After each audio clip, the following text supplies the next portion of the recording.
it's too late now. I remember you and me. Oke, sekarang sudah jelas ya? Kita coba masuk ke berikutnya. Sekarang kita mulai satu persatu aja. Yuk, kita mulai satu persatu, mulai dari setiap tenses biar jelas. He donates some money every month. Miss belum ke, oke, mau SS. Ya, oke. Boleh, silakan yang mau SS dulu, yuk.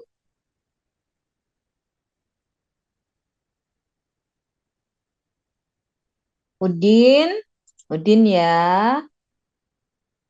Lanjut yuk sekarang. Kita satu persatu ke tiap tenses ya. Boleh lihat yang paling awal. Paling awal itu yang mana? Yang ini, Bo. Ini ya. Dah, yuk. Wis, udah ya. Tuaga. Udah. Nanti minta temennya aja, biar nggak bolak-balik. Oke, sekarang kita bahas per tenses saja biar kalian lebih jelas. Nah, sekarang kita akan bahas kalau ini simple present tense. Ya, oke. Yang namanya simple present tense, ciri khasnya itu adalah kalimatnya menggunakan kata kerja bentuk pertama. Nah, oke. Sekarang, he donates. Donates ini adalah kata kerja bentuk satu. Atau kalau kalimatnya negatif, di sini ada penggunaan doesn't plus V1. Jadi dalam kalimat negatif menggunakan doesn't plus V1. V1 atau V1 plus S atau ES. Kalau kalimat negatif bisa doesn't, bisa don't. Don't yang diikuti oleh V1 gitu ya. Ini ciri khas dari yang namanya simple present tense. Oke, di sini verbnya adalah ini. Nah, sekarang yuk kita bikin kalimat pasifnya ya. Some money are donated by him. Some money is donated. The money was donated. Oke, sekarang objeknya, di sini kita punya objeknya adalah kata some money. Jadi kita nggak usah ngubah objeknya. Ini adalah objeknya. Nah, kata money itu termasuk kata benda yang countable atau uncountable. Jadi kata money ini namanya adalah uncountable noun. Artinya ada kata benda yang tidak dapat dihitung. Jadi kamu nggak pernah bilang I have one money. Tetapi kamu bisa bilang I have 1.000 rupiah. Jadi bisa termasuk kata benda yang dihitung ketika sudah ada nominal currency-nya atau mata uangnya apa. Itu baru bisa dihitung. Tetapi kalau hanya money itu termasuk kata benda yang tidak bisa dihitung. Nah, kata benda yang tidak bisa dihitung ini selalu dianggap tunggal.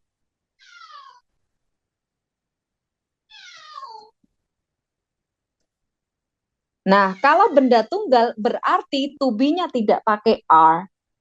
Makanya di sini kalimat pasifnya adalah some money. Karena ini some money benda tunggal, maka to be-nya adalah pakainya is. Money. Nah, bukan many. Money ya. Nah, berarti di sini some money is donated by him every month. Oops.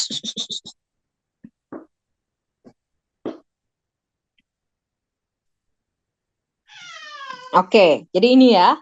Jadi bedanya, meskipun ada kata some, ingat, kata some itu bisa dipakai oleh benda yang bisa dihitung, benda yang tidak bisa dihitung. Jadi jangan terkecoh dengan penggunaan kata some. Ya, jadi ketika ada kata every itu kan biasanya menandakan yang namanya habit. Habit itu biasanya menggunakan simple present. Jadi meskipun di sini V1 diubah menjadi V3 gitu ya. ES berubah menjadi ED. Iya, benar. Jadi V1 berubah menjadi kata kerja bentuk 3. Ingat, pasif itu apa? Nah, ini yang perlu kalian ingat. Pasif itu adalah to be diikuti oleh verb bentuk 3. Ini artinya pasif gitu ya. Nah, di sini is donated.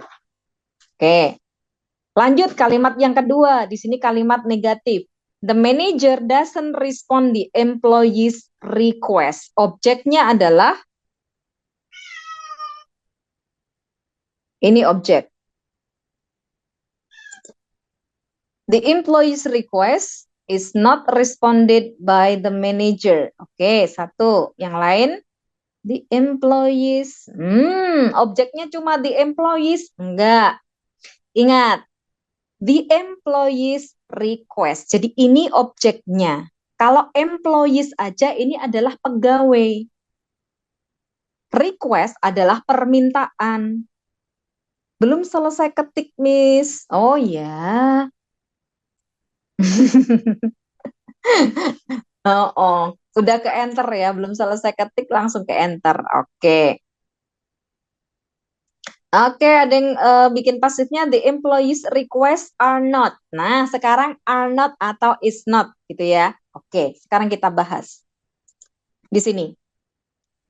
Kata request. Jadi ketika kita di sini employees request. Kata bendanya itu kan dari kata employee. Kalau employee ini artinya pegawai.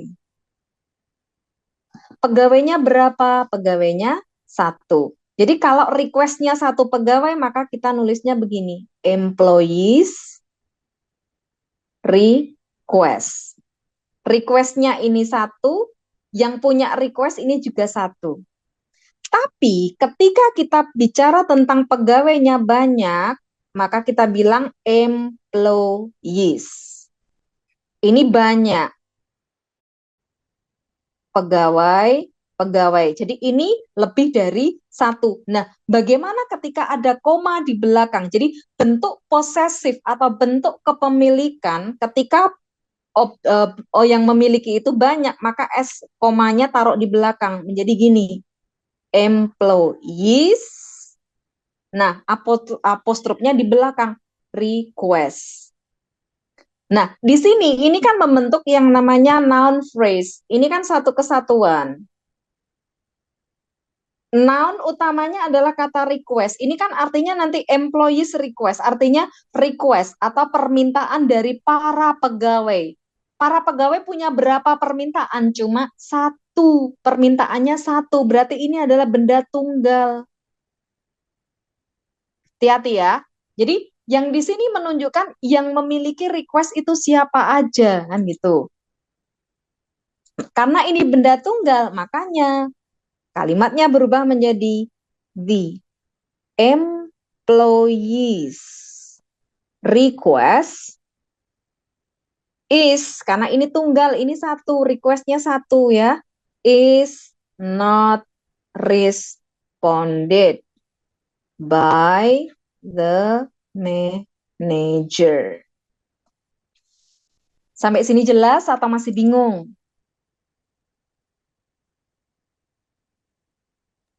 Jelas, Miss. Jelas ya? Oh iya, memang di PDF tulisannya benar kan? Tulisannya apostrofnya sesudah huruf S. Jadi gini, buat yang masih bingung, sebentar, kali geser dulu. Sini kita punya extra sheet ya.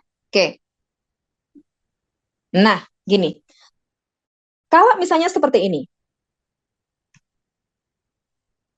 Gini, yang masih bingung. Student's card. Ini adalah artinya kartu siswa. Siswanya berapa? Siswanya satu, kartunya satu. Maka ini dihitung bendanya adalah benda tunggal, kan gitu. Jadi yang dihitung adalah kartunya, ini yang memainkan peranan, nggak peduli sama sininya, gitu ya. Jadi kartunya siswa. Bedanya sama gini nanti, students, nah komanya di belakang, card. Kartunya berapa? Satu, tapi yang memiliki berapa orang? Banyak, kan gitu. Tapi ini berapa? Ini tetap tunggal.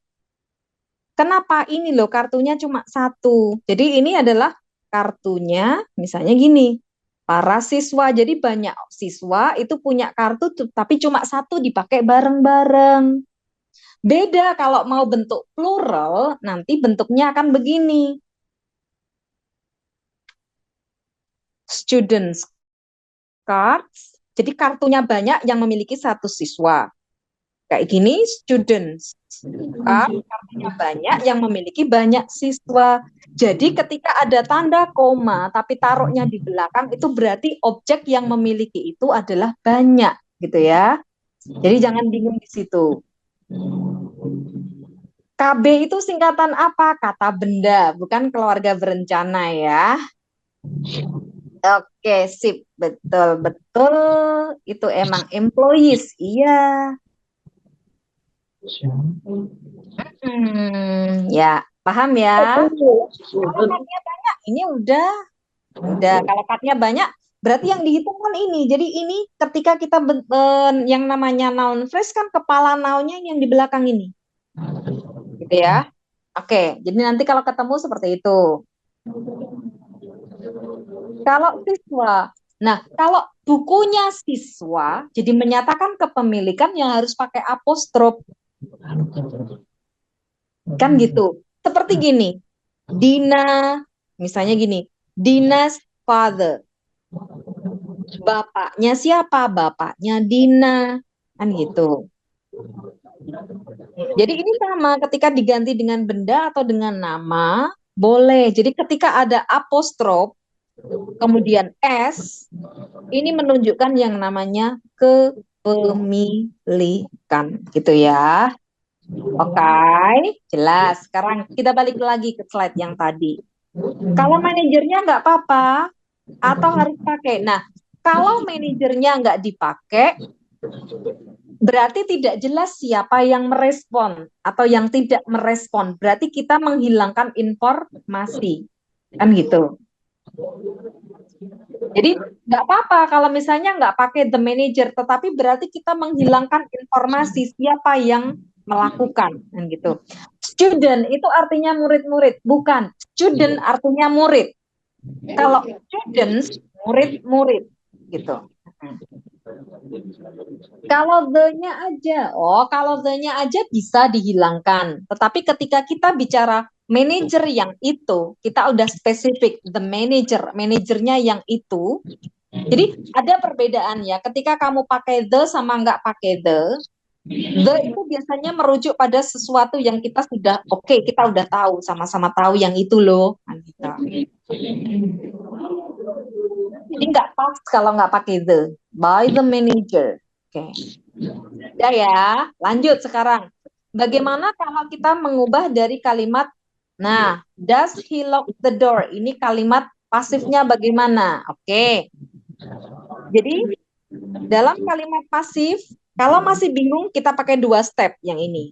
Step 1, seperti mengubah kalimat pasif biasa. Ini kan subjeknya he, verbnya lock, objeknya the door. Berarti the door is locked by him. Tetapi yang ini namanya kalimat statement. Kalau kalimat tanya berarti is-nya taruh ke depan. Ini menjadi kalimat tanya berarti is the door locked by him. Itu ya. Sip. Sudah sampai sini jelas? Jelas, Miss. Jelas ya? Ya. Jelas. Alhamdulillah. Yuk sekarang. Nih yang mau screenshot, silakan di screenshot dulu. Kak Ari masuk ke tenses berikutnya.